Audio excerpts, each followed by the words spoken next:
Beta Talks.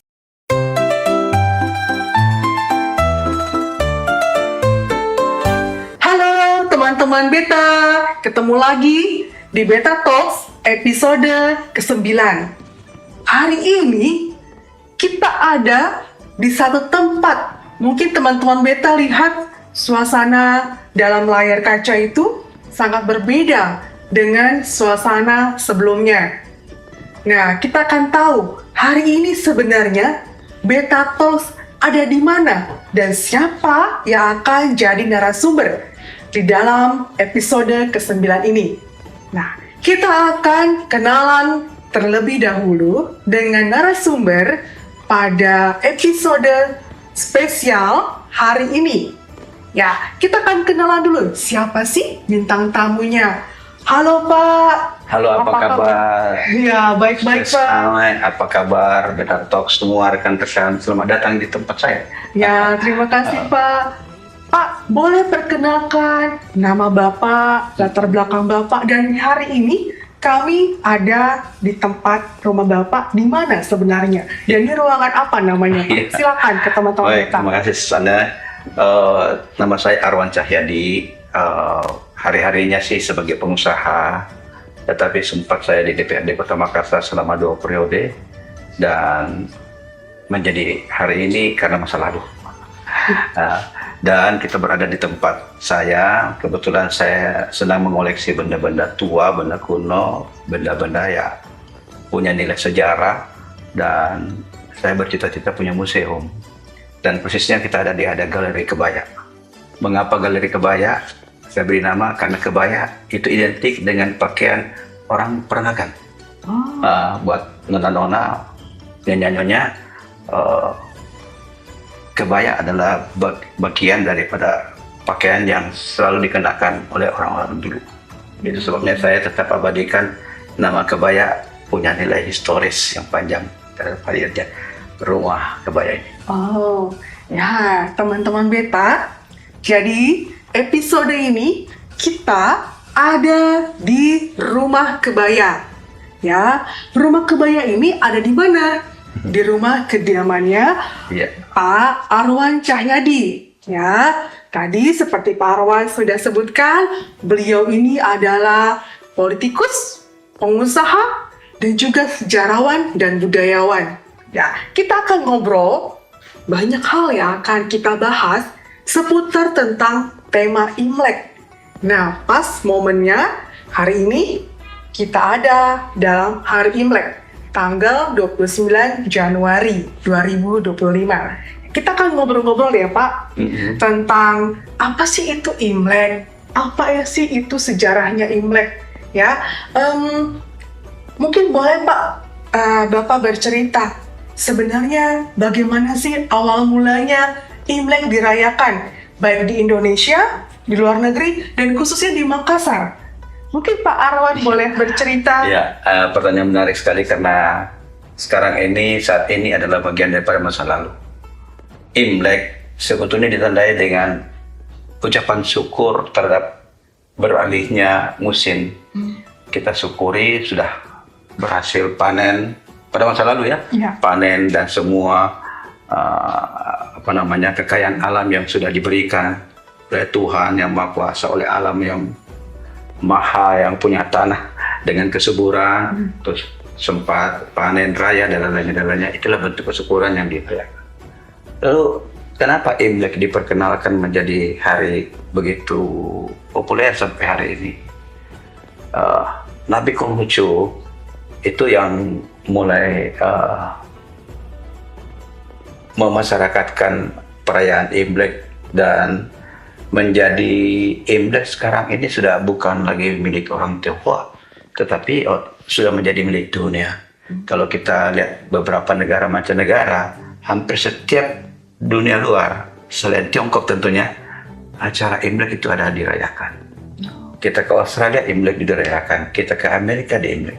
Los Angeles, sampai di beberapa kawasan di luar Asia pun merayakan Imlek.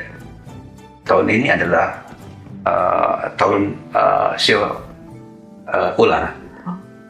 apa namanya, horoskop ya, horoskop Cina seperti itu. Horoskop Cina kita tahu ada 12 sio, dan kali ini adalah jatuh pada horoskop ular. Begitu. Horoskop ular ya, Pak. Nah, cerita bagaimana Imlek terbawa sampai ke Indonesia, ke Makassar.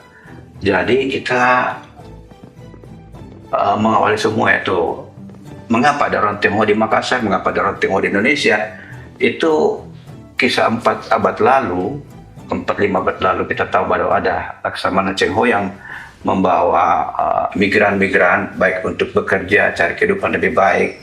Karena di Tiongkok sana, pada umumnya migran-migran yang datang dari Hokkien, Tiongkok Selatan, sedikit mendapat gangguan keamanan karena perang.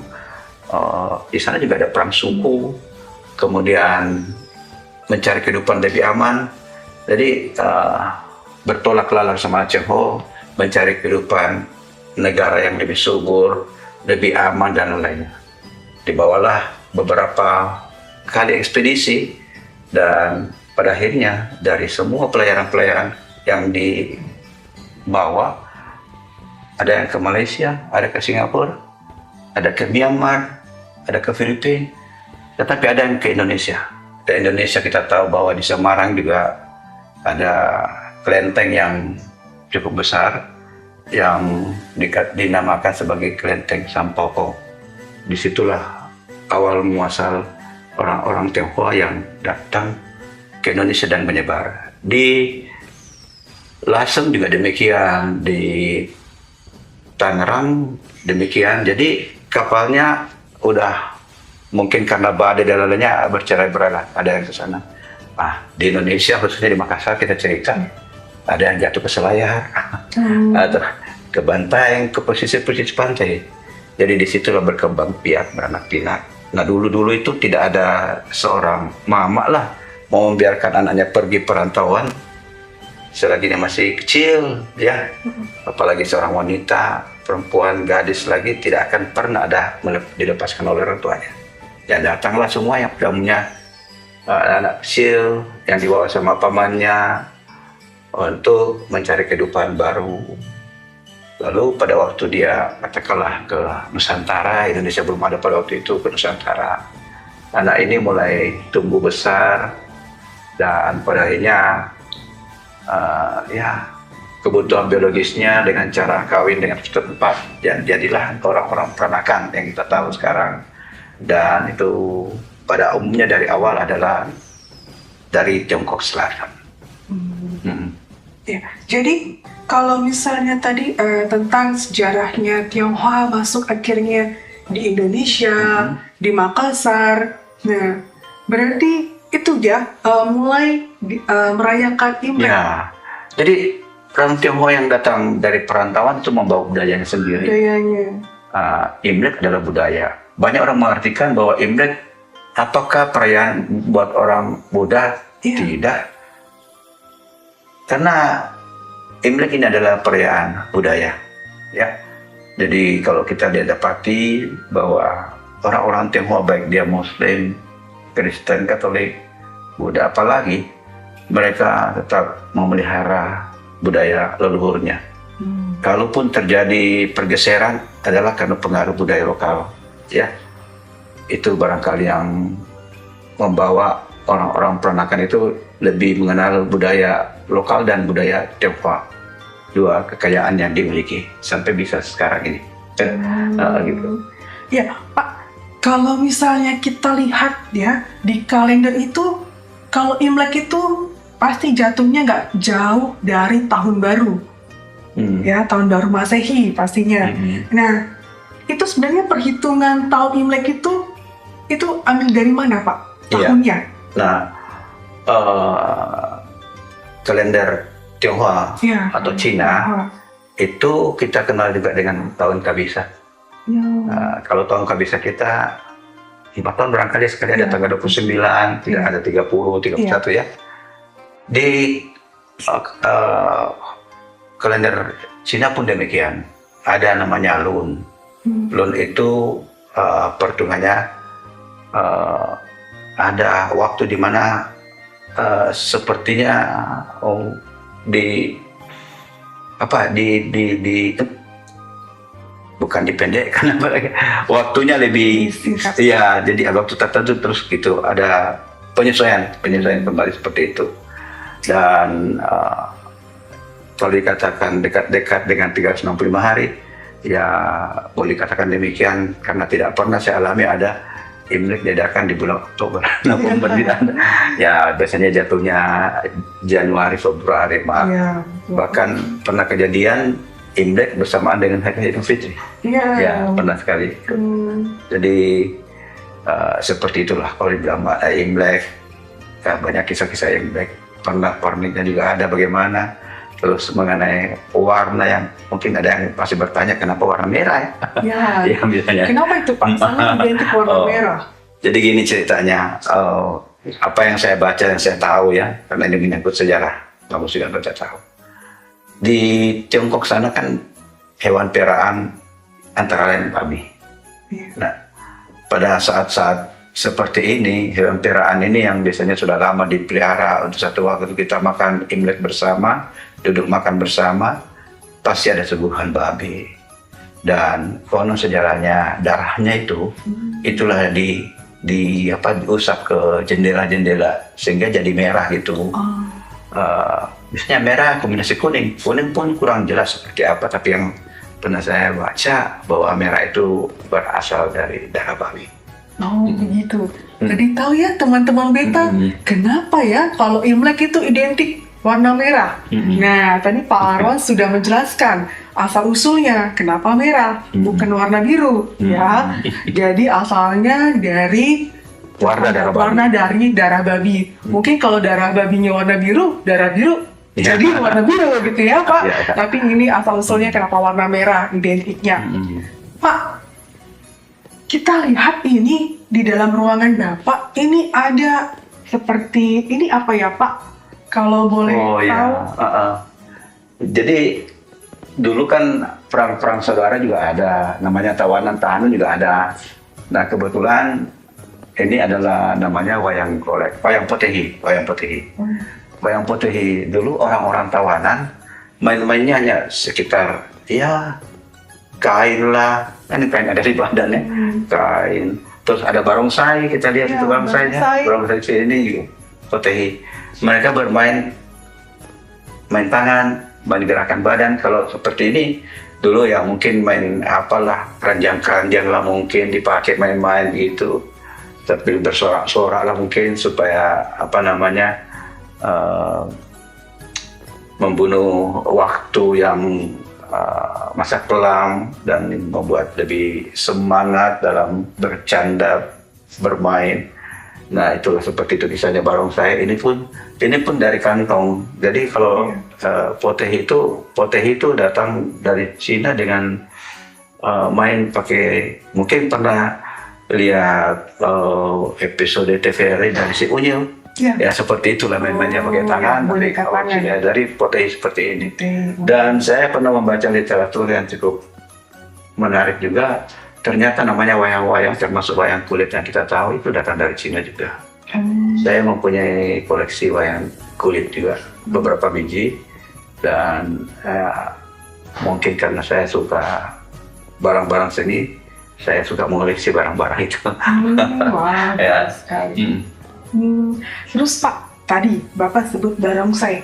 Saya selama ini kalau ada Imlek itu, saya selalu identiknya juga adalah barongsai. Nah, mungkin Bapak boleh jelaskan, barongsai itu kenapa selalu ada di saat Imlek? Ya, namanya juga perayaan, berarti merayakan ya. Hari yang biasa kita rayakan, membuat semua hal budaya kita keluarkan. Kebetulan yang paling seru itu namanya barongsai. Kalau seperti ini tidak seru sekali karena hanya bermain di kotak dengan gerakan tangan dan penontonnya pun paling juga 50-100 orang. Tapi kalau barongsai bisa ribuan orang. Bahkan di Australia yang pernah saya lihat, barongsai yang keluar pada waktu Imlek itu dimainkan oleh orang Australia sendiri. Jadi Imlek identik sudah seperti olahraga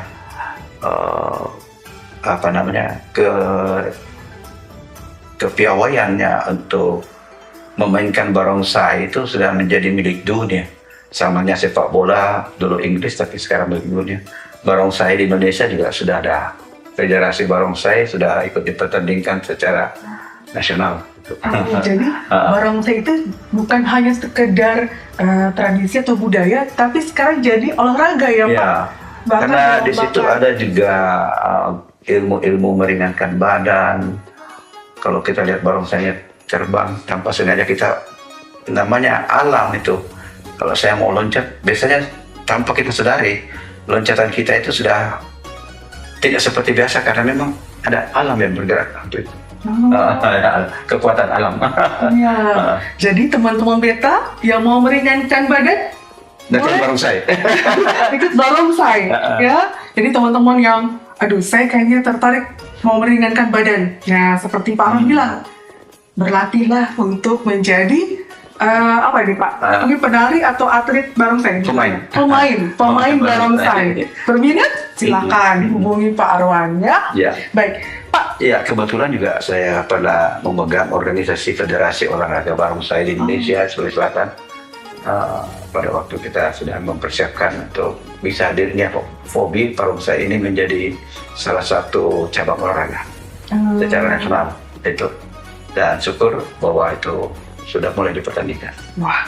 Dan bahkan keahlian-keahlian tertentu dulu kan cuma bermain-main sekitar lantai, sekarang sudah pakai tiang-tiang penyangga, loncat sana loncat sini, merebut ampau. Dulu saya masih kecil, kalau di Jalan Sulawesi, dulu Jalan Kelenteng namanya, kita umur belasan tahun, kita bisa lihat bagaimana dia manjat bambu yang panjang tinggi tanpa penyangga. Tetapi ya penyangganya orang saja, dia terpegang di bawah, jadi dia berayun di atas. Dan keahliannya dia karena di puncak bambu ini ada dipasang semacam ampau atau ya katakanlah prestasi yang dicapai, dapat ampau lagi gitu ya. Itu yang menarik. Dan ya kalau kita pikir-pikir banyak kenangan kecil dalam sudah terpikir juga lah. Sampai sekarang atraksi sampai naik tangga, naik bambu tidak ada lagi kita lihat. Iya, menarik sekali ya Pak.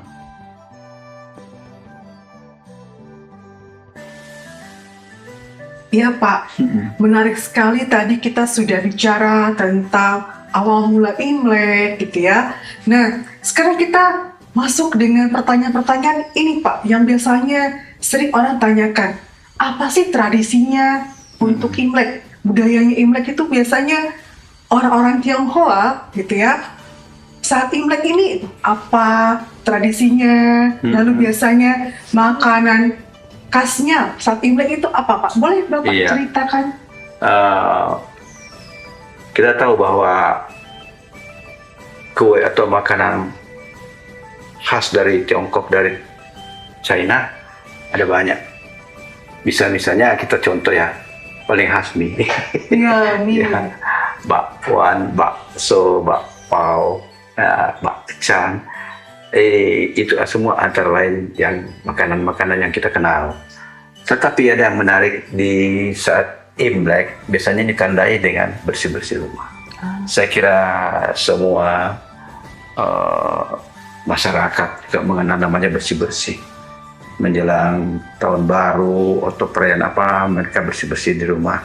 Nah, biasanya pada malam sebelum hari Imlek tiba, katakanlah tanggal 29 hari ini, semalam itu sudah makan bersama. Mereka kumpul anak cucu, anak beranak, lalu biasanya kalaupun ada yang jauh misalnya, biasanya mereka datang balik mudik lah ya.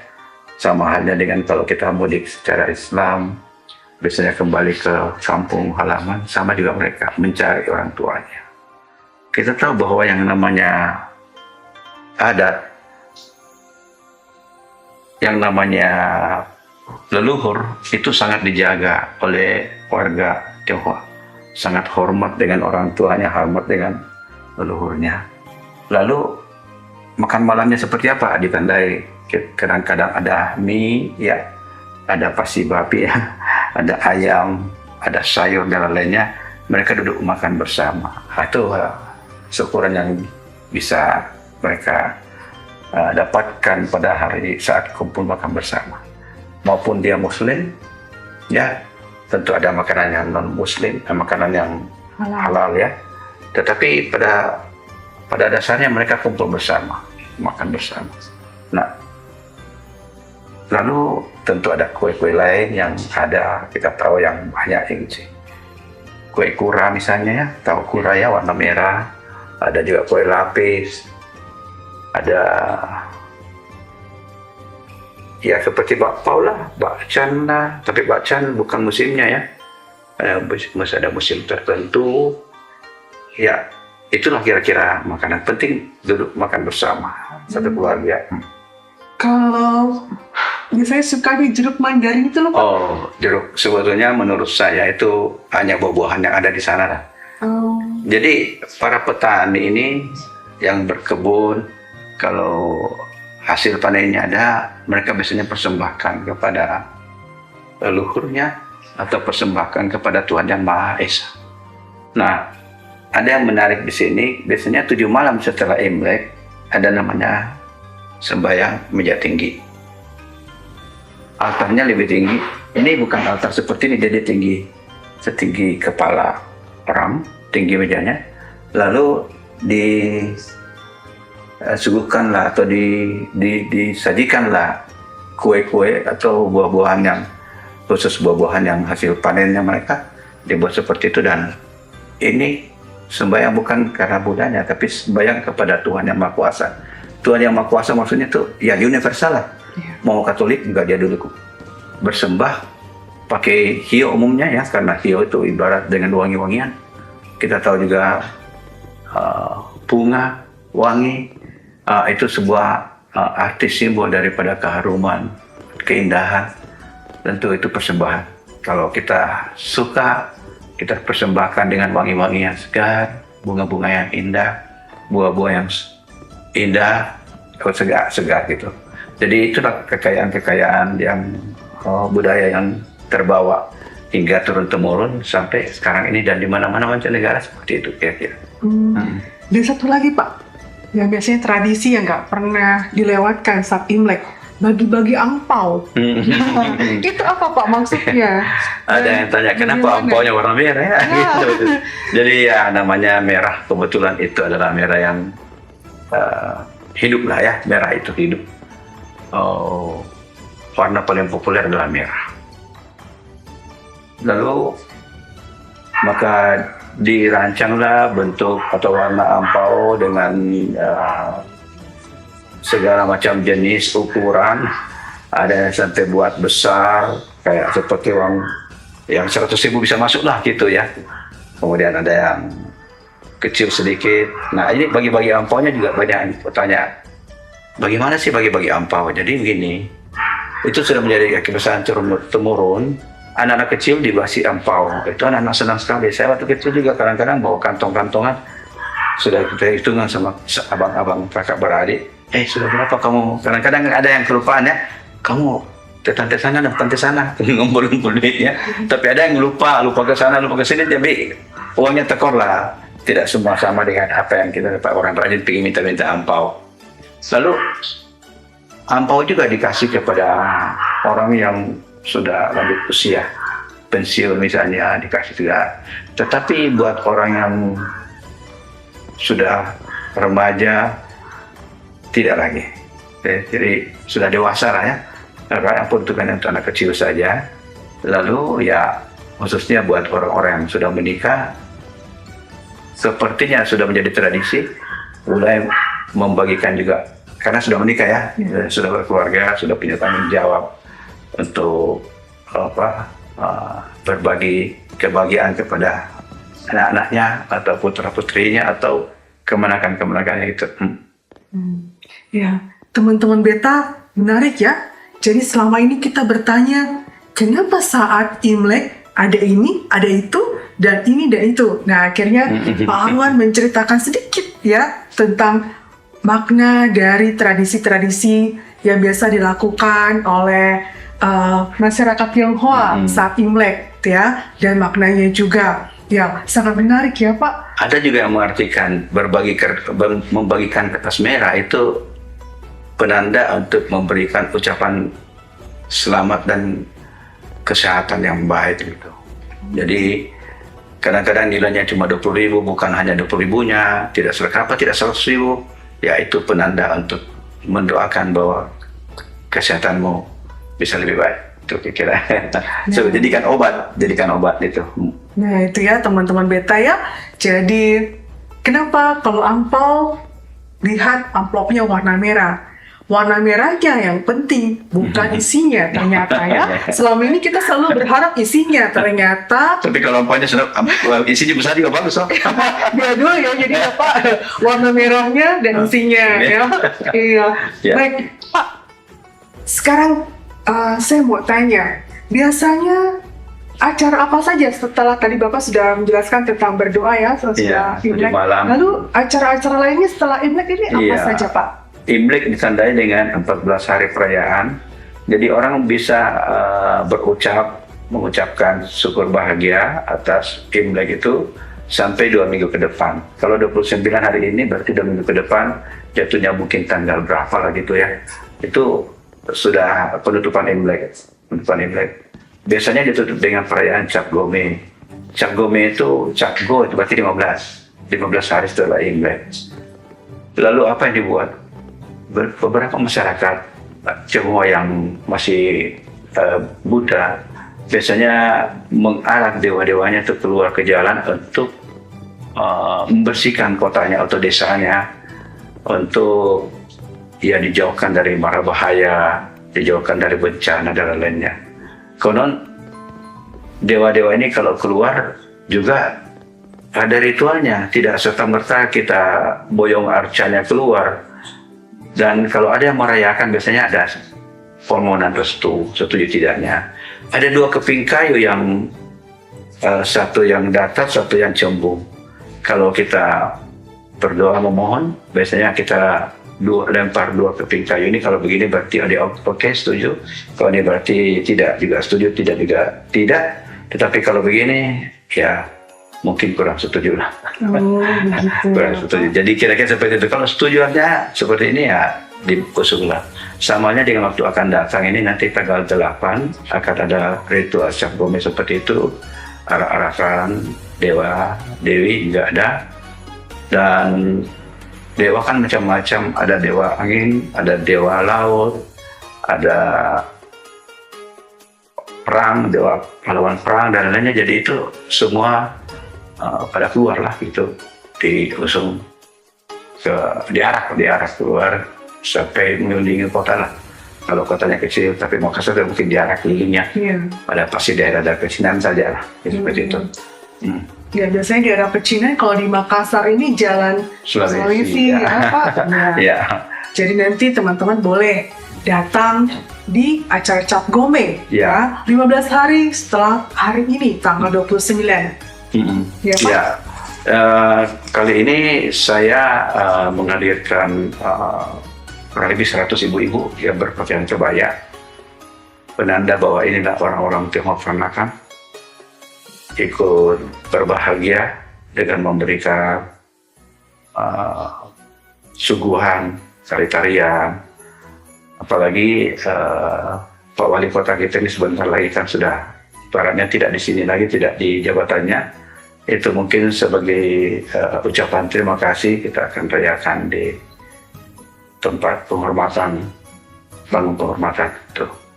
Kira-kira demikian. Jadi kalau penonton mau datang, ayolah tanggal 8 Februari ya, di Jalan Sulawesi. Iya. Titiknya di mana itu Pak? Panggung kehormatannya berada di dekat Jalan Lembe. Kalau kita tahu ada toko cahaya di situ, toko oleh ya sekitar situlah. Oh ya, sekitar itu teman-teman beta bisa hadir ya. Semarak. Semarak pasti acaranya. Jadi bukan saja ritual arak-arakannya, tapi ada pesta budaya juga gitu.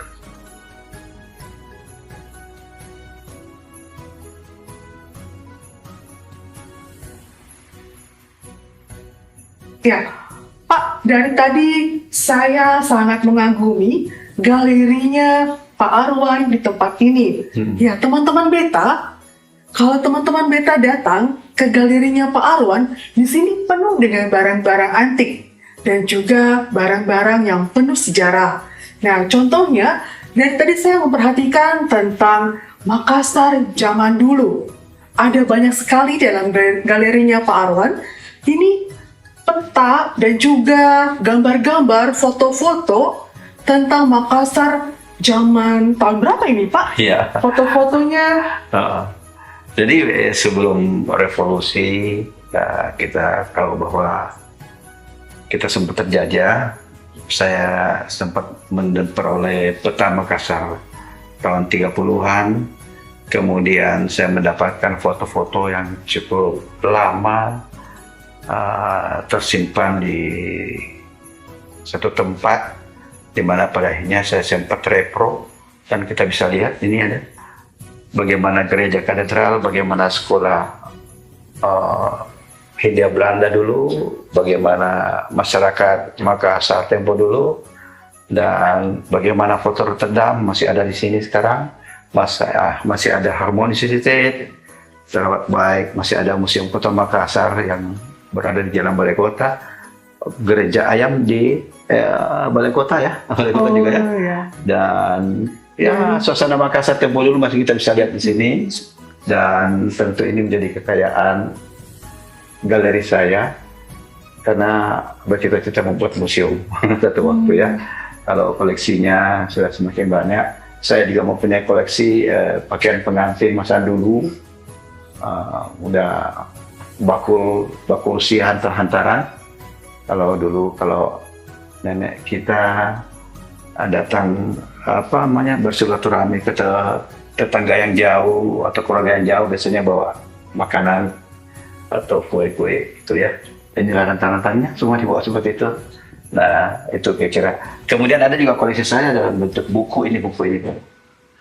Buku ini menurut saya juga unik sekali karena ditulis dalam bahasa Lontara, dan lontaranya dibuat oleh orang Tionghoa. Ya, dan kalau ditulis pada tahun 1931, berarti kita sudah 97 tahun usia daripada buku ini. Di sini ada penanggalan Imleknya, penanggalan Cina, dan penanggalan nasional. Ini juga koleksi yang cukup menarik dan sudah kita tersimpan dalam elektronik di museum di Perpustakaan Nasional. Saya juga mempunyai ini menarik juga nih. Ini juga saya mempunyai koleksi lagu daripada biduan artis pada waktu itu, lagu-lagu daerah, namanya ONG. Dia mengarang lagu Hati Raja, di kebetulan rekaman Selong dan Hati Raja di sini. Ini menjadi koleksi saya juga yang cukup penting karena tidak semua penyanyi-penyanyi Makassar sempat membuat rekaman ini. Apalagi kalau ini dibuat di Jawa ya, di Surabaya. Tentu jadi pilihan bahwa ini pantas untuk dibuatkan rekaman, ya dikomersilkan lagi. Tadi ada aja ya. Tadi saya lihat di situ kok kayak ada poster film Hati Raja. Terus Bapak bilang ini lagunya Hati Raja. Apa ya? Piringan hitamnya Hati Raja. Betul. Ada, kalau kita menyimak syair lagu daripada Hati Raja, kalimat pertama, baris pertama ditulis seri di Batara Boleh. Itu penanda satu-satunya Tuhan Yang Maha Esa. Seri nanti berarti satu, hanya satu, only one. Itu sudah memuja kebesaran Tuhan Yang Maha Kuasa. Nah, saya kebetulan berada dalam satu forum komunitas kita, guyuban kita, orang Tionghoa Peranakan Cina Makassar.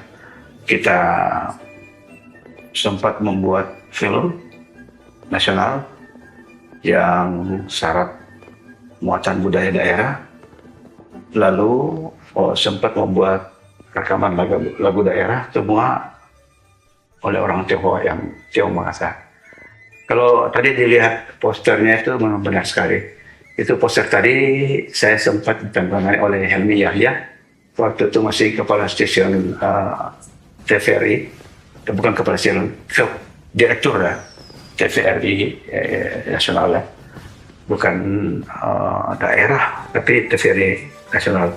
Dan saya bersyukur karena saya dengan cita-cita besar itu tanpa sengaja, tanpa diimpikan, ternyata kita memperoleh film terbaik di tahun 2021 oleh Lembaga Sensor Film. Jadi Lembaga Sensor Film menganugerahkan kepada kami produsen untuk film tersebut, dan bersyukur karena kita berada posisi tertinggi walaupun berada pada klasifikasi 13 tahun ke atas. 17 tahun ke atas juga ada pemenangnya, film di TV atau sinetron juga ada pemenangnya, tapi kami 13 tahun ke atas hanya kami yang punya. Wah, luar biasa ya teman-teman Beta. Ternyata Ati Raja itu adalah suatu judul film. Judul lagu. Oh, judul lagu dibuat film juga Judul ya lagu. Pak? Judul lagu. Judul lagu. Jadi penulis lagu ini dan penyanyi lagu ini namanya OMG. Dia adalah orang kelahiran Maros, Cina Maros, yang dengan segala suka dukanya bisa bertahan hidup di zaman revolusi, dan padanya tetap bisa mengarang lagu abadi. Lagunya antara lain Ati Raja, Sailong, ada juga Marencong Rencong, ada juga banyak lagu-lagu daerah, lagu rakyat lah pada waktu itu. Dan saya terpikir untuk membuatkan film dan hasilnya seperti ini. Keren ya teman-teman Beta. Akhirnya ada penghargaan dari LSF, Lembaga Sensor Film, untuk film Ati Raja. Wah, sangat luar biasa Pak. Ya. Lalu saya diajak, ayo kapan bikin lagi yang kedua? Dan saya tidak mau bikin lagi. Kalau kita sudah dapat satu, yang pertama terbaik, tidak usah bikin kedua, belum tentu kita bisa rebut. Gitu ya Pak. Kalau Mike Tyson sudah mengatakan saya mau turun apa namanya, gantung Hansen, ya mungkin karena sudah berprestasi dia tidak mau sampai kalah baru turun gitu. Jadi puncak berhenti. Ya. Wah, ya luar biasa ya Pak, tentang cerita Pak Arwan. Dari tadi kita sudah banyak tahu tentang Imlek, lalu tentang kebudayaan Tionghoa yang ada di Makassar, dan juga seputar galerinya Pak Arwan. Nah, Pak, kita sudah berada di penghujung podcast kita pada hari ini. Nah, sekarang kita akan dengarkan closing statement dari Pak Arwan. Boleh Pak sampaikan closing statementnya untuk hari Imlek ini? Oh ya, terima kasih Chef Ane dan sejumlah kawan-kawan yang sudah datang Beta Talks untuk ke tempat kami. Tempat yang sederhana ini hanya niat besar yang kita impikan, kita jadikan museum akan datang. Imlek menjadi bagian tradisi para orang Tionghoa. Beragama apapun juga, mereka adalah bawaan dari leluhur dari Tiongkok, membawa adat istiadat budaya yang datang ke Makassar. Kawan-kawan kita yang Muslim juga mengadakan biasanya hari-hari Maulid Raya, walaupun tidak secara besar, tetapi dilakukan dari masing-masing. Dan inilah kekayaan budaya kami yang datang dari Tiongkok, dibesarkan di Indonesia, dibesarkan di Nusantara, dibesarkan di Makassar. Ada satu kalimat yang saya ingin sampaikan. Kalau kita jadi bunga atau kita jadi buah, jangan lupa akar kita. Ya. Dan itu saya ingin sampaikan bahwa di mana kita benih jatuh, disitulah kita, di mana berpijak disitulah langit dicincangnya, di mana ada jatuh benih disitulah dia berakar.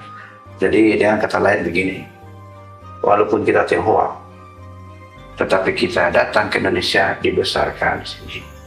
Kita bawa, kita punya budaya, kita bawa, kita punya nama dan berpindah di sini. Jadilah kita Indonesia sejati. Imlek milik kita semua. Mari kita merayakan Imlek dengan penuh sukacita, dan oleh karena itu saya ingin menyampaikan selamat tahun Imlek, Kongsi Pak Cai. Selamat Imlek teman-teman Beta, Gongsi Facai. Pak, boleh tahu arti kongsi faca itu apa ya? Wah. Di penghujung, punya penghujung lagi ya. Oke. Kongsi faca itu sebuah kalimat bahasa Kanton. Hokkien. Hokkien itu ada suku di selatan Tiongkok yang awal muasal datangnya migran ke sini. Kalimat kongsi faca itu mengabadi setelah Imlek sudah bisa dirayakan di Indonesia. Pernah kan kita tidak begitu mengenal namanya Imlek. Untuk generasi tertentu tidak tahu Imlek. Generasi sebelumnya mungkin tahu karena waktu itu era perpolitikan beda ya. Sekarang sudah reformasi, semua sudah terbuka dan Imlek sudah menjadi kebahagiaan kita bersama. Tanpa memandang suku mana, agama apapun juga, tapi Imlek adalah bagian daripada kekayaan kita, perayaan kita. Iya. Oke. Itu teman-teman beta artinya gongsi facoy, ya. Nah, Pak, sebagai ini baru yang terakhir Pak. Iya. Saya pernah lihat satu buku, itu buku biografinya Bapak. Mau ya. Nah, boleh Pak, perkenalkan ke teman-teman beta ada satu buku betul. menarik yang isinya adalah biografi tentang Pak Arwan. Boleh Pak, diperlihatkan bukunya. Ya, saya pernah menyusun sebuah buku, walaupun bukan saya penulisnya, tetapi banyak kisah di balik daripada buku saya. Awal saya terbitkan buku ini dapat tantangan dengan keluarga juga, tapi saya bilang kalau saya punya sedikit ilmu, sedikit kekayaan dari pikiran saya sampai saya bisa seperti sekarang ini, saya mau tuliskan di sini deh kepada warisan anak saya, teman-teman, keluarga-keluarga. Mudah-mudahan ini menjadi inspirasi bahwa hidup ini harus punya makna, punya arti dalam kehidupan kita. Tak ada gunanya kita dihidupkan di dunia ini kalau kita tidak punya arti apa-apa. Maka buatlah buku ini sebagai kenangan buat kita semua. Ya, demikian. Luar biasa Dan Pak. saya titip kepada tim Dengan senang hati Pak. Ya baik, makasih. Ya. Teman-teman beta. Nah ini bukunya. Kami tim podcast Beta Talks boleh dikasih buku ini untuk teman-teman beta semua. Nah bagi siapa yang mau baca buku ini, boleh hubungi tim podcast Beta Talks. Ya, untuk dapatkan ini nanti kami bisa bantu untuk mungkin teman-teman dapatkan. Ya, oke Pak. Terima kasih banyak. Hari ini kami banyak sekali dibukakan tentang apa itu Imlek, tradisi-tradisi. Dan tidak hanya bicara tentang Imlek, kita juga boleh bicara tentang sejarah Makassar, tentang sejarah Tionghoa yang ada di Makassar juga. Nah, teman-teman beta, hari ini luar biasa yang boleh kita dapatkan dari Pak Arwan.